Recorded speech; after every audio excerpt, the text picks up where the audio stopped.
KP news देखना शुरू कर चुके हैं मैं सीमांत। आज जिस विषय पर मैं बात करने वाला हूँ वो विषय आपके और हमारे परिवार से जुड़ा हुआ है। वो विषय आपके और हमारे घर से जुड़ा हुआ है। क्या है वो विषय? वो विषय है कम्युनिकेशन गैप, जो इस वक्त सबसे बड़ा कारण बनता है। जो आप अखबारों में आत्महत्या की खबरें पढ़ते हैं, अखबारों में घर से भाग जाने वाली खबरें पढ़ते हैं, तो इसका कारण भी कम्युनिकेशन गैप ही है। आज बात करेंगे। उससे पहले अब से 30 नवंबर को घटी एक घटना के बारे में बता देता हूँ। भिलाई की ही घटना है। भिलाई में KH memorial school Jawahar Nagar के पास एक घर है। उस घर में 3 लोग रहते हैं। नैना साहू 19 साल जिसकी उम्र है, उसका भाई 15 साल फनेश्वर साहू और उसकी एक बहन और। दरअसल ये तीनों भाई बहनें एक साथ रहते हैं। इनका घर बेमेतरा में है। 30 नवंबर को नैना साहू ने अपने भाई फनेश्वर साहू जिसकी उम्र 15 साल है उसे 3.5 लाख रुपए दिए थे कि वो ये पैसे उसके पिताजी जो बेमेतरा में रहते हैं उनको दे करके आ जाए। 30 नवंबर को जब नैना साहू अपने भाई को लेकर के बस स्टैंड पहुंचती है और उसके बाद उसे जाने की हिदायत देती है, लेकिन भाई जो था वो बेमेतरा पहुंचा ही नहीं। जब भाई बेमेतरा नहीं पहुंचा तो घर से कॉल आता है, उसके पिताजी का कॉल आता है कि अब तक फनेश्वर आया नहीं है। उसके बाद पता तलाश जारी होती है, छावनी थाने में कंप्लेन होती है, पुलिस मौके पर पहुंचती है जहां से ये घटना की शुरुआत हुई थी। 2 दिनों तक तो यही लगता है कि इसमें हो सकता है कि किसी गैर शख्स के द्वारा कोई किडनैपिंग का मामला सामने आता था, लेकिन ऐसा कुछ नहीं। कुछ दिन बाद पता चलता है कि फनेश्वर साहू जिसकी उम्र 15 साल है, मैं उम्र का बार बार इतना ज़ोर इसलिए डाल रहा हूं क्योंकि आपको आगे भी उम्र के सारे एनालिसिस बताएंगे। तो 15 साल का फनेश्वर साहू मिलता है, उसका लोकेशन ट्रेस होकर के मुंबई में। वहां की पुलिस से बातचीत की जाती है और उसके बाद उसे पकड़ा जाता है। हालांकि फनेश्वर साहू को भिलाई लाया गया है, पूछताछ जारी है जिसमें यह पता चला है कि 3.5 लाख में 70,500 रुपये उसने खर्च कर दिए हैं। क्यों खर्च किए हैं अभी इसकी अच्छे से उसका कोई कारण उसने स्पष्ट नहीं बताया है। बस ये बताया है कि उसके घूमने का मन था और वो मुंबई चले गया था।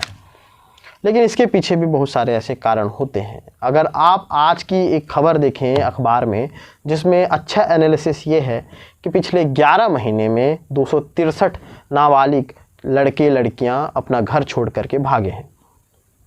ये चिंतनीय विषय है। इस पर भी हमको बात करनी चाहिए। हम अक्सर खबरों में उलझे रह जाते हैं, लेकिन खबरों के साइड अलग भी एक दुनिया है जिसके बारे में बात होनी चाहिए, और बात नहीं होती तो इसलिए वो खबरों में आ जाती हैं, सुर्खियों में आ जाती हैं। आते हैं पॉइंट पे। दरअसल ऐसा ही मामला एक और हुआ था जिसमें एक 16 साल के शख्स जो धमतरी थाना क्षेत्र का रहने वाला था, 16 साल का युवक जिसके पिता ने उसे खेत में काम करने के लिए कहा, तो उसने चिढ़ के मारे अपना साइकिल उठाया, कुछ पैसे लिए, रायपुर पहुंचा, रायपुर से दिल्ली भागा और दिल्ली से विजयवाड़ा आंध्र प्रदेश चले गया। खोजबीन हुई, पता तलाश हुई तो पता चला कि वो आंध्र प्रदेश के विजयवाड़ा में है, जिसके बाद वहाँ के चाइल्ड लाइन में उसे सेफ रखा गया और उसके बाद यहाँ लाया गया। कारण क्या था? सिर्फ खेत में काम करने के लिए बार बार पिताजी अपने बेटे को जोर देते थे। तीसरा मामला है जहाँ पर एक 17 साल की लड़की, नेवई थाना क्षेत्र का ये मामला है। उस लड़की के पास एक मिस कॉल आता है। मिस कॉल करने वाले शख्स से उस लड़की की दोस्ती हो जाती है। दोस्ती के बाद वो दोस्ती प्यार में बदल जाती है और उसके बाद बार बार जब घर में ये बात पता चलती है कि ये लड़की किसी से बात करती है तो उसे ताने सुनाए जाते हैं। ताने नहीं, एक प्रकार से समझाइश भी इसे बोल सकते हैं, लेकिन उसके बारे में बाद में बात करेंगे। अभी आपको पुख्ता जो खबर है वो बताते हैं।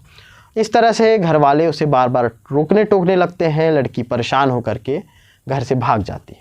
हालांकि जितने भागने वाले मामले हैं उनमें कहीं ना कहीं पुलिस को सफलता मिलती है और बाद में उन बच्चों को वापस भी लाया जाता है और जो चले जाते हैं उन तक अब भी तलाश जारी है।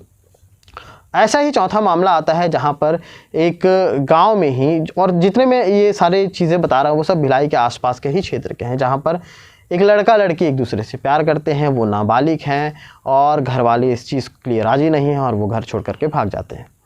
सारे मामलों में घर छोड़ करके भाग जाते हैं।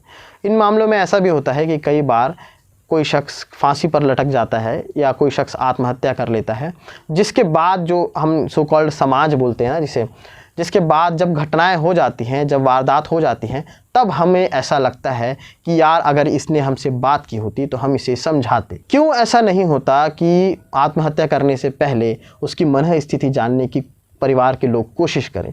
क्यों ऐसा नहीं होता कि अगर कोई डिप्रेस्ड है तो उसके बारे में पूछने की, जानकारी हासिल करने की कोशिश करें? क्यों नहीं होता? अखबार में जो उम्र को अगर एनालिसिस करें, हमने अब से कुछ दिन पहले डॉक्टर अभिषेक पल्लव जो यहाँ पर दुर्ग एसपी हैं और मनोचिकित्सक भी हैं, उनसे बात की थी। उन्होंने भी ये बताया था कि कम्युनिकेशन गैप एक सबसे बड़ा रीज़न है। हम अपने परिवार वालों से बात नहीं करते, लेकिन हम अपने परिवार के बड़े बुजुर्गों से बात क्यों नहीं करते? क्योंकि एक एको चेम्बर ऐसा बना दिया गया है जिसमें वो फिल्मों की तरह जो बाप होते हैं, अमरीश पुरी और अमिताभ बच्चन की तरह, उस तरह से ही हम अपने जो बुज़ुर्ग हैं उनको देखते हैं या वैसा ही वो प्रेजेंट करते हैं। डर का स्वरूप अगर प्रेम के रास्ते से होकर गुजर रहा है तो अच्छी बात है, वो इज्जत के तौर पे ले आता है। लेकिन अगर हर चीज़ में आप अपने परिवार वालों से बात नहीं कर पा रहे हैं, आप अपने बड़े बुज़ुर्गों से पूछ नहीं पा रहे हैं, या वो भी उस तरह से व्यवहार करते हैं जिससे आप वाकिफ़ नहीं है, आपको वाजिब नहीं लगता उनका तरीका, तो ऐसी स्थितियां आ जाती हैं। इसलिए सबसे ज़्यादा ज़रूरी ये है हम अपने घर के जो छोटे बच्चे हैं, जो हमारे भाई बहन हैं छोटे, उनसे बात करें, उनसे कोशिश करें, उनसे दोस्ती करने की कोशिश करें, ताकि इस तरह की कोई गतिविधियां उनके दिमाग में अगर चल रही हों तो वो ख़त्म हो सके। बात अगर एज एनालिसिस की हो रही है तो आपको ये भी बता दूं कि लगातार महादेव आईडी, मैं फिर से उसका नाम लेना चाहूँगा क्योंकि आप लोग भी इससे वाकिफ़ हैं इस नाम से, तो लगातार महादेव में भी जो लड़के पकड़े जा रहे हैं, अगर आप उसको देखें, उनके एज क्राइटेरिया को देखें, तो किसी की उम्र 19 साल है, किसी की 20 साल है, 21 साल, 22 साल, 25 साल,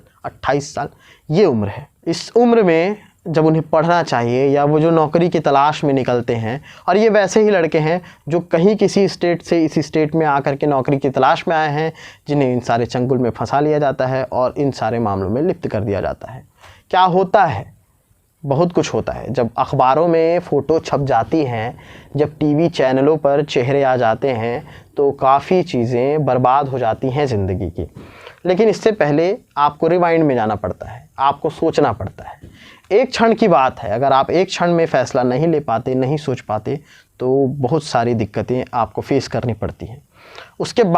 उसके बाद यही होता है कि या तो आप बड़े अपराधी बन जाते हैं या तो आप वो काम करना छोड़ देते हैं। बेरोज़गारी एक सबसे बड़ा मसला है हमारे देश में।